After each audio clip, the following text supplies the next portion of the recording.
Mana bugun biz siz bilan sanoat iqtisodiyoti fanining ikkinchi mavzusi sanoat milliy iqtisodiyotning yetagi tarmog'i deb nomlangan mavzuni boshlaymiz. Bu mavzumiz bo'yicha biz 3 ta rejani keltirib o'tganmiz. Bu yerda albatta sanoat korxonalarining belgilari, funksiyalari, uni tasniflanishi va ularni davlat tomonidan ro'yxatdan o'tish holatlariga to'xtalib o'tamiz. Sanoat korxonalarining belgilariga bir qaraydigan bo'lsak, bu yerda biz zamonaviy korxonalarning mulkiy shakliga ko'ra bozor iqtisodiyot sharoitida mana nodavlat tashkilotlarimiz paydo bo'lganligida davlat va nodavlat tashkilotlari sifatida bilamiz.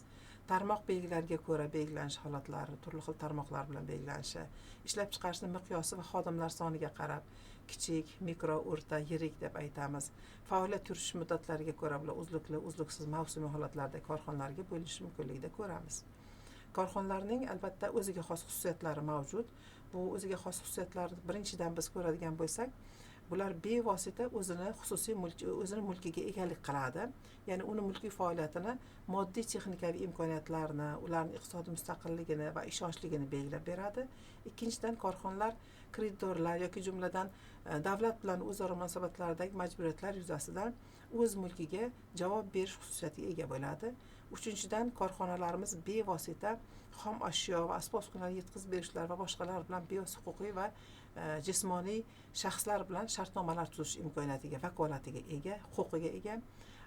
To'rtinchidan, korxonalarimiz qonunchilikka binoan sudda da'vogar va javobgar bo'lish huquqiga ega. Beshinchidan, korxonalarimiz bevosita mustaqil balansga yoki smetaga ega bo'lib, ishlab chiqarish va mahsulot savdosi xarajatlari bo'yicha olib boradigan hamda davlat organlari tomonidan belgilangan tartibdagi o'z hisobotlarni o'z vaqtida berib borish huquqiga, vakolatiga egalar. Va oltinchidan, korxona o'z firma nomiga ega bo'ladi va unda korxonalarning tashkiliy huquqiy shakli o'z aksini topadi. Bular hammasi korxonaning o'ziga xosligida belgilanadi. Zamonaviy korxonalarimizning faoliyati bevosita bizni korxona egasining daromad olishi, iste'molchilarning ishlab chiqarish mahsulotlari bilan ta'minlanish holatlari, xodimlarning ish haqlarini vaqtida ularga to'lab borilish holatlari, korxonaga yaqindan yordam korxonalarni joylashtirishdagi yaqindan ularga joylashtirish bilan bog'liq bo'lgan muammolarni oldini olish va ularga qo'shimcha ish joylarini yaratish va korxona ishlab chiqaradigan mahsuloti bilan atrof muhitga ta'sir doirasini kamaytirish, ya'ni atrof muhit bilan bog'liq bo'lgan ekologik jarayonlarga bugungi kunda juda ham bilamiz, yashil iqtisodiyot deb aytyapmiz. Bular bilan bog'liq bo'lgan savollarga javob berishi va korxona faoliyatini to'xtab qolish holatiga yo'l qo'ymaslik, chunki bunda ko'pgina ish bilan bandlik degan holat bor, sanoat iqtisodiyotda tushgan o'rni bor, yalpi mahsulotga tushum darajasi bor va ishlab chiqarishning barcha bosqichlariga tejamkorlikni rioya qilish, chunki resurs tejamkorlik bugungi kunda bozor iqtisodiyotining asosiy vazifalari ekanligidan kelib chiqqan holda bu vazifalarga juda ham zaruriyatlar bor. Xo'jalik yuritadigan subyektlarda joriy va ularning istiqboldagi vazifalarni bajarishimiz uchun korxonalarimiz bir qator funksiyalarni, ya'ni vazifalarni amalga oshirish kerak. Ya'ni bu yerda bevosita bular mahsulotlarni iste'molchilarga yetkazib berish bilan bog'liq bo'lgan funksiyalari, ikkinchidan sotuvdan keyingi xizmat ko'rsatish holatlari, uchinchidan korxonaning moddiy texnik asosini yaratish va ularni ta'minlash, xodimlarning mehnatini tashkil qilish bilan bog'liq bo'lgan holatlar, xodimlarning mehnatini boshqarish bilan bog'liq bo'lgan holatlar va o'z vaqtida davlatga to'lovlarni, soliqlarni to'lab borish va ular zarur bo'lganda byudjetga to'lanadigan ixtiyoriy yoki majburiy badallarni vaqtida to'lab borish va mahsulot ishlab chiqarish jarayonida belgilab qo'yilgan standartlarga rioya qilgan holda mahsulotlarni iste'molchiga yetkazib berish kabi davlat tomonidan belgilab qo'yilgan qonun qoidalarga rioya qilish buni asosiy funksiyalardan biri bo'lib hisoblanadi. Bizga ma'lumki, bugungi kunda bozor iqtisodiyot sharoitida korxonalarimiz o'zining tashkiliy huquqiy shakllarini bir qator tashkiliy huquq shakllaridan iborat. Bularga biz qator bir tashkiliy huquq shakllar korxonalar nomini keltirib o'tganmiz. Misol uchun korxonalar xususiy korxonalar bo'lishi mumkin.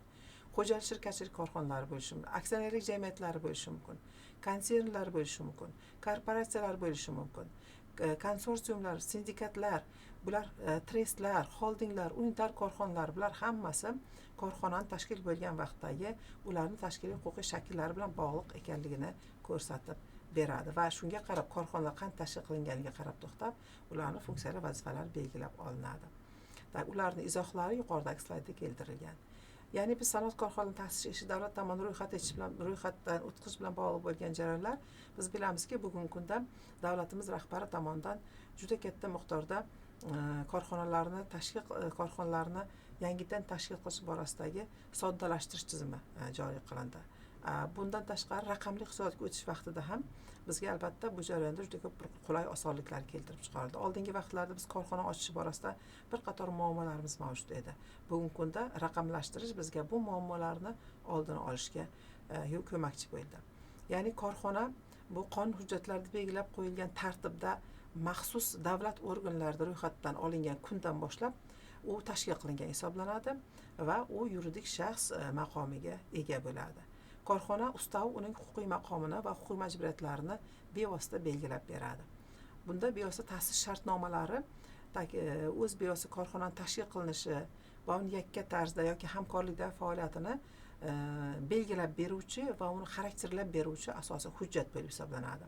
Ta'sis shartnomasi va u quyida keltiriladigan jamoat muassasasining tarkibi, jamiyatning ustav fondining miqdori, jamiyatning har bir muassasasidagi ulushini miqdori yoki bo'lmasa jamiyat ta'sis etilayotgan uning ustav fondidagi hissalarni qo'shish tartibi, uning usullari, miqdorlari, hissalarni qo'shish bo'yicha majburiyatlarni buzganligi uchun jamiyat muassasalarining javobgarligini belgilab berilganligi yoki bo'lmasam korxonalarni muassasalari o'rtasidagi foyda va zararlarni taqsimlash bilan bog'liq bo'lgan ta'sischilar o'rtasidagi shartlar va ularning vazifalari va tartiblari, jamiyat organlarining tarkibi, mas'uliyat cheklangan hamda qo'shimcha mas'uliyat jamiyatlarini ustavida masalan keltirilgan bo'lishi mumkin. Bular bevosita ta'sis shartnomasining asosiy belgilari bo'lib hisoblanadi. Xususiy korxonaning ta'sis hujjati sifatida uni ustavi qabul qilinadi va xususiy korxonaning ustavida bevosita korxonaning bevosita shu firmaning nomi keltiriladi, uni qayerda joylashganligi va pochta ma'lumotlari to'g'risida ma'lumotlar keltiriladi. Uni qanaqa asosiy faoliyat turlarini olib boradigan ro'yxat keltiriladi. Mulkdorlarning familiyasi keltiriladi, ismi va otasining ismi va ularning yashash joylari keltiriladi va korxonani tashkil qilish vaqtidagi ustav fondining miqdori keltiriladi. Davlat ro'yxatdan o'tkazish uchun quyidagi bir usullarni amalga oshiriladi. Birinchidan biz bilamizki, mana internet tarmog'iga ulangan bugungi kunda davlat ro'yxatini korxonalarni o'tkazish to'g'risidagi va ularni hisobga qo'yishni avtomatlashtirilgan tizim, yagona tizim portal joriy qilingan.